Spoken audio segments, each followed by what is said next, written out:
कथा कहानी किस्सा के दोस्तों को नमस्कार।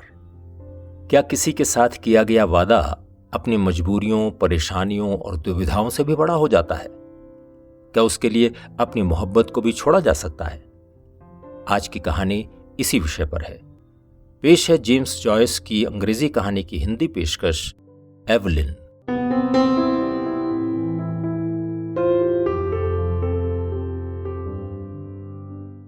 वो खिड़की के पास बैठी सामने सड़क पर धीरे धीरे उतरती शाम को देख रही थी। उसका सिर खिड़की के पर्दों पर एक तरफ को झुका हुआ था। धूल भरे पर्दे की गंध उसकी नाक में घुस रही थी। वो बहुत थक चुकी थी। कुछ लोग उसके सामने सड़क से गुजर रहे थे।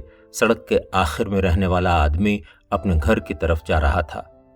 कंक्रीट की सड़क पर उसके चलने की टक टक की आवाज उसके कानों में पहुंच रही थी। कुछ ही देर बाद नए बने लाल मकान के पास कोयले के चूरे को मिलाकर बनाए गए रास्ते पर उसके जूते चर्रमर की आवाज करने लगे। कभी वहां पर मैदान हुआ करता था और वो शाम को मोहल्ले के दूसरे बच्चों के साथ वहां खेला करते थे। फिर वो जमीन बेलफास्ट के एक आदमी ने खरीद ली और वहां पर मकान बना दिए। नए बने ये मकान उनके पुराने भूरे रंग के मकानों जैसे नहीं थे। नई लाल ईंटों से बने इन मकानों की छतें चटकीले रंग की थी। गली में रहने वाले लगभग सभी बच्चे वहीं पर खेला करते थे। डेवियन, वॉटर और डन परिवारों के बच्चे वहीं इकट्ठा होते थे। वो खुद, छोटा विकलांग बच्चा कियोग और उसके भाई बहन भी वहीं पर खेलते थे। अर्नेस्ट वहां पर कभी नहीं खेला क्योंकि वो उन सब से उम्र में बड़ा था। उसके पिता अक्सर हाथ में बेंत लेकर बच्चों को ढूंढते हुए वहां मैदान पर आ जाते थे। आमतौर पर उनके पिता को आता हुआ देख छोटा कियोग आवाज लगाकर उन्हें इसकी सूचना दे देता था। वो दिन फिर भी बहुत अच्छे थे। उन दिनों पिता भी इतने बुरे नहीं थे। फिर मां भी तो तब जिंदा थी।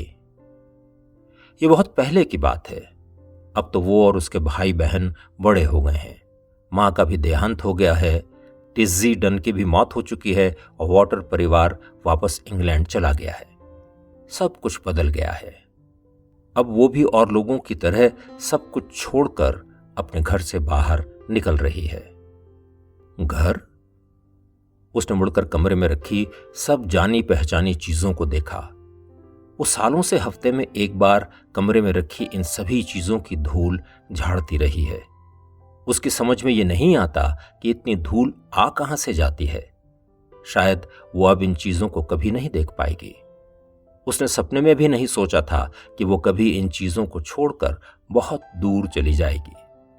इतने सालों बाद भी उसे उस पादरी का नाम तक पता नहीं चल सका था जिसकी पीली पड़ रही फोटो टूटी हारमोनियम के ऊपर टंगी हुई थी।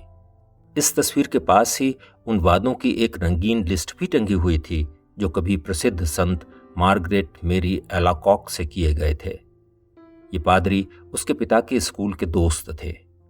जब कभी भी वो अपने किसी मित्र को इस तस्वीर को दिखाते थे तो केवल इतना ही कहते थे कि अब ये मेलबर्न में रहता है। उसने अब घर छोड़कर यहां से दूर चले जाने के बारे में मन पक्का कर लिया था। क्या यह निर्णय सही था? उसने इस सवाल के सभी पक्षों के बारे में सोचने की कोशिश की थी। यहां घर में कम से कम उसके पास खाने पीने और रहने के लिए जगह तो थी। उसके आसपास वो सब लोग थे जिनके साथ वो बचपन से रहती चली आ रही थी। ये बात भी ठीक थी कि उसे घर और नौकरी दोनों जगह बहुत मेहनत करनी पड़ती थी। जब स्टोर में लोगों को पता चलेगा कि वो किसी के साथ भाग गई तो वो क्या कहेंगे? शायद यही कहेंगे कि वो बेवकूफ थी। उसके चले जाने से खाली हुई जगह को विज्ञापन निकालकर भर दिया जाएगा। मिस गेवन तो बहुत खुश होंगी। वो हमेशा उससे आगे निकलने और उसे नीचा दिखाने की जुगत में लगी रहती थीं। अगर आसपास लोग खड़े हों और उन्हें सुन रहे हों तब तो वो और भी ज्यादा बातें बनाती थीं। मिस हिल, क्या आपको नहीं दिख रहा है कि वहां कुछ महिलाएं इंतजार कर रही हैं? मिस हिल, जरा मुस्कुराइए, कुछ तो फुर्ती दिखाइए। स्टोर छोड़ने का तो उसे कतई दुख नहीं होगा, लेकिन उसके नए घर में दूर अनजान देश में ऐसा नहीं होगा। उसकी शादी हो चुकी होगी। लोग उसके साथ आदर के साथ पेश आएंगे, जैसा व्यवहार उसकी मां के साथ किया गया वैसा उसके साथ नहीं होगा। हालांकि वो अब 19 साल से ऊपर की हो गई थी, पर अभी तक उसे अपने पिता की हिंसा का खतरा महसूस होता था। ये सोचकर ही उसके दिल की धड़कनें बढ़ जाती थीं। जब वो लोग बड़े हो रहे थे, उसके पिता जिस तरह का व्यवहार उसके भाइयों हैरी और अर्नेस्ट के साथ करते थे, कम से कम उसके साथ तो उन्होंने वैसा नहीं किया। इसकी वजह यही थी कि वो एक लड़की थी, पर बाद बाद में वो उसे भी धमकाने लगे थे और कहते थे कि वो उसकी मां के कारण ही उसे कुछ नहीं कहते। पर अब उसे बचाने के लिए कोई भी नहीं था। अर्नेस्ट की मृत्यु हो गई और हैरी, जो चर्च की साज सज्जा का काम करता था, लगभग हमेशा बाहर ही रहता था। इसके अलावा अब हर शनिवार की रात पैसे को लेकर झगड़ा भी होने लगा था। इससे वो बहुत परेशान हो जाती थी।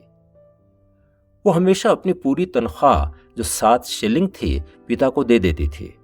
इसके अलावा हैरी से भी जितना हो सकता था वो घर भेजता था, लेकिन पिता से पैसे निकलवाना बहुत ही मुश्किल काम था।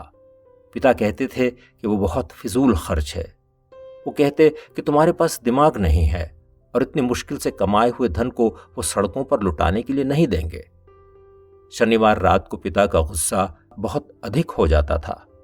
आखिर में वो कुछ पैसे देते और कहते कि इतवार को रात के खाने का इंतजाम भी इसी पैसे से करना होगा।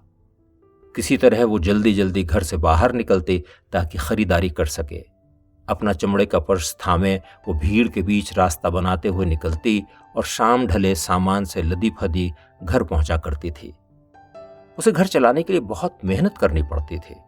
उसे यह भी देखना था कि छोटे भाई बहनों की पढ़ाई सुचारू रूप से चलती रहे और उन्हें खाना मिलता रहे। सच में बहुत कठिन काम था, बहुत मुश्किल था जीवन। अब जबकि उसने घर छोड़ने का फैसला कर लिया था, उसे अपना जीवन इतना बुरा भी नहीं लग रहा था। वो फ्रैंक के साथ जल्दी ही नया जीवन शुरू करने जा रही थी। फ्रैंक एक दयालु, खुले दिल वाला, दिलेर युवक था। वो उसी रात फ्रैंक के साथ उसकी पत्नी बनने और हमेशा उसके साथ रहने के लिए जहाज में बैठकर ब्यूनस आयरिस के लिए निकल रही थी। वहां फ्रैंक का अपना घर था। उसे आज भी वो दिन याद है जब उसने पहली बार फ्रैंक को देखा था। वो मेन रोड के पास एक घर में रह रहा था। वो उस घर में आती जाती थी। कुछ ही हफ्ते पहले की बात है। फ्रैंक घर के गेट के पास खड़ा था। उसकी टोपी से उसके लंबे बाल बाहर निकलकर उसके चेहरे पर फैले हुए थे। तभी उनकी मुलाकात हुई थी। वो हर एक शाम स्टोर के बाहर उससे मिलता था और उसे घर तक छोड़ने आता था। वो उसे बोहेमियन गर्ल दिखाने थिएटर में भी ले गया। थिएटर में उसके साथ बैठकर उसे अलग ही आनंद आया। फ्रैंक को संगीत से बहुत लगाव था और वो थोड़ा गा भी लेता था। लोगों को पता चल गया था कि वो दोनों एक दूसरे से मोहब्बत करते हैं। वो जब उस लड़की के बारे में गाना गाता जो किसी नाविक से प्यार करती थी, तब एवलिन कभी खुश होती और कभी भ्रम में पड़ जाती। फ्रैंक मजाक में उसे पॉपिंस कहता था। पहले तो फ्रैंक को लेकर उसके मन में उत्सुकता ही थी, लेकिन धीरे धीरे वो उसे प्यार करने लगी थी। वो दूर दराज के देशों की कहानियां सुनाया करता था। उसने कनाडा जाने वाले एलन लाइन कंपनी के एक जहाज में डेक नाविक के रूप में अपना काम शुरू किया था। फ्रैंक उसे अलग अलग जहाज़ों और विभिन्न पदों के नाम बताता जिन पर वो काम कर चुका था। वो मैगलिन जल डमरू मध्य की यात्रा भी कर चुका था और उसने उसे डरावने पैटागोनियंस के बारे में भी जानकारी दी थी। उसने बताया था कि ब्यूनस आयरिस पहुंचकर वो अपने पैरों पर खड़ा हो गया था और अब छुट्टियों में घूमने के लिए अपने पुराने मुल्क आया था। उसके पिता को भी उन दोनों के प्यार के बारे में पता चल गया था। उन्होंने उससे कहा था कि वो फ्रैंक से कोई भी बात न करे। वो कहते, मैं इन नाविकों को अच्छी तरह जानता हूं। एक दिन उसके पिता ने फ्रैंक के साथ झगड़ा भी किया था। उस दिन से वो अपने प्रेमी से छिपकर मिलने लगी थी। सड़क पर शाम और गहरा गई थी। उसकी गोद में 2 पत्र पड़े हुए थे। एक पत्र उसने हैरी के लिए लिखा था और दूसरा अपने पिता के लिए। अर्नेस्ट को वो सबसे ज्यादा चाहती थी, लेकिन हैरी भी उसे पसंद था। उसे पता था कि उसके पिता भी धीरे धीरे बूढ़े हो रहे हैं। पिता भी उसे याद आते रहेंगे। कभी कभी वो बहुत भले लगते थे। बहुत पहले की बात नहीं है जब काम खत्म होने के बाद उसके पिता उसे भूतों की कहानियां सुनाया करते थे। वो एवलिन के लिए टोस्ट भी बनाते थे। उसे याद है तब उसकी माँ भी जीवित थी। वो सब लोग पिकनिक मनाने हाउथ की पहाड़ियों पर गए थे। उसके पिता ने उसके सिर पर उसकी माँ की बेडौल सी टोपी लगा दी थी और सभी बच्चे खूब जोर जोर से हंसे थे। समय बहुत तेजी से भागा जा रहा था, लेकिन वो खिड़की के पास बैठी रही। खिड़की के पर्दों पर एक तरफ सिर झुकाए वो बैठी थी और उसकी नाक में पर्दों की धूल की गंध जा रही थी। सड़क पर कहीं दूर से उसे ऑर्गन पर कुछ बजाने की आवाज सुनाई पड़ रही थी। वो खिड़की से अंदर हवा के साथ आ रहे संगीत को पहचानती थी। उसे इस बात पर ताज्जुब हो रहा था कि हवा उसे उस रात की याद क्यों दिला रही थी जिस रात उसने अपनी मां से एक वादा किया था। वादा यही था कि जब तक हो सकेगा घर को बांधे रखने के लिए वो अपनी तरफ से पूरी कोशिश करती रहेगी। उसे अपनी मां की बीमारी और उसकी आखिरी रात की भी याद थी। वो दूसरे अंधेरे से कमरे में अपने मां के साथ थी और बाहर उसे ऑर्गन पर बज रहा दुख भरा इटालियन संगीत सुनाई दे रहा था। ऑर्गन बजाने वालों को 6 पिंस दिए गए थे और उनसे कहा गया था कि वो वहां से चले जाएं। उसके पिता ने कमरे में प्रवेश करते हुए कहा था, कमबख्त इटालियन, जब देखो तब यहां चले आते हैं। जैसे जैसे ही वो सोच रही थी, उसके पूरे व्यक्तित्व पर उसकी मां के जीवन का प्रभाव दिखने लगा। मां ने जीवन भर छोटे बड़े त्याग किए थे और जीवन के अंत में वो पागलपन की तरफ बढ़ गई थी। मां लगातार किसी भाषा के शब्द दोहरा रही थी जिनका अर्थ यही निकलता था कि खुशी का अंत पीड़ा ही है। वो अपनी मां की आवाज सुनकर कांपने लगी। वो अचानक खड़ी हो गई और पुरानी बातें याद कर आतंकित हो गई। पलायन? हाँ, उसे तुरंत निकल जाना चाहिए। फ्रैंक उसे बचा लेगा, वो उसे भरपूर जिंदगी देगा और शायद प्यार भी। वो जीना चाहती थी। वो दुखी क्यों होगी? उसे खुश होने का पूरा अधिकार है। वो उसकी रक्षा करेगा। फ्रैंक उसे अपनी बाहों में भर लेगा और प्यार करेगा। नॉर्थ वॉल के पास भीड़भाड़ वाले यात्रियों के स्टैंड पर वो खड़ी थी। फ्रैंक ने उसका हाथ पकड़ा हुआ था और वो लगातार रास्ते के बारे में उसे बता रहा था। यात्रियों के लिए बनी ये जगह भूरे बैग वाले सैनिकों से भरी हुई थी। उसे बड़े गेट के अंदर पानी के जहाज के दर्शन हुए।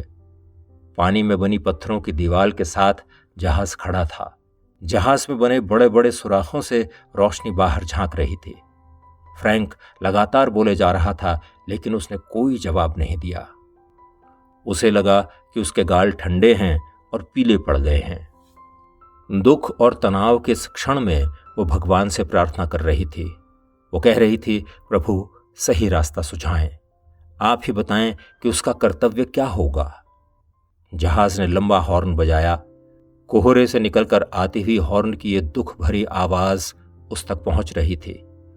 वो सोच रही थी कि अगर वो चली गई तो कल जहाज में वो ब्यूनस आयरिस की तरफ बढ़ती हुई फ्रैंक के साथ समुद्र में होगी।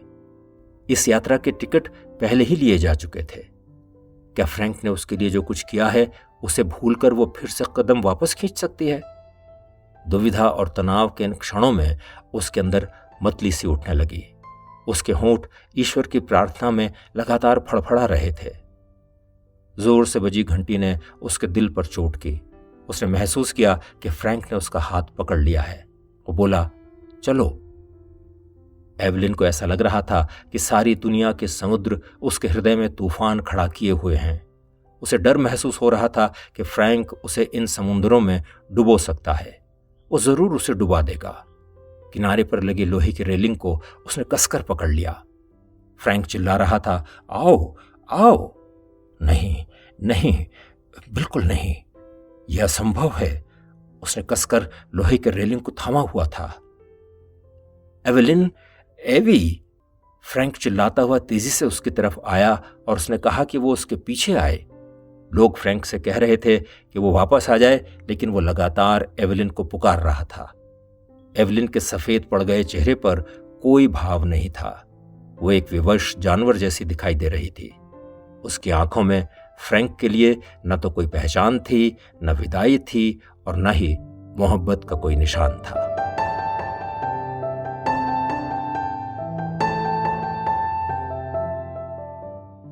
एवलिन, अभी आप जेम्स जॉयस की इस अंग्रेजी कहानी की हिंदी प्रस्तुति सुन रहे थे।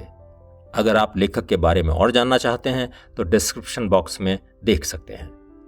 कैसी लगी आपको कहानी? अगर अच्छी लगी हो तो इसे लाइक करें, शेयर करें और हमारे इस चैनल को सब्सक्राइब भी करें। जल्दी मिलते हैं एक और नई कहानी के साथ। नमस्कार।